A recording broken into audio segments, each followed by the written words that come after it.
İdrak liseyində oxuyanlar kimlərdir? Dostlar, İdrak liseyində deməli illik ödəniş 16.500 manat. Bax. Deməli o sizlə bizim üçün deyil məktəb. O quldurlar üçündür. Yəni oğurlar üçün. İlham Əliyev və onun ətrafında olan adamlar üçün düzdür, mən birinci onu eşidəndə və bu o pullu məktəb adı eşidəndə mən həmən ağlıma ilk gələn bu oldu və sonradan artıq dedilər ki, ay bu PKK məsələsi filan bəylər zad gəldi ortaya girdi.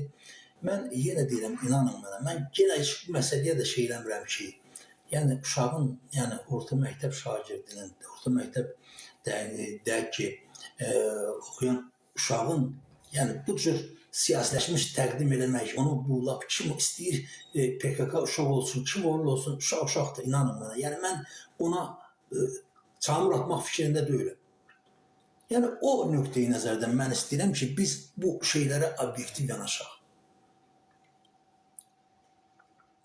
Bu hadisənin olmağı, baxın, ortada nə silah yoxdur, deyək ki, necə gəlib, necə düşür və hamımız da bilirik, göstərilir də, keçiddən göstərilir, hər şey ortadadır və müxtəlif versiyalar var.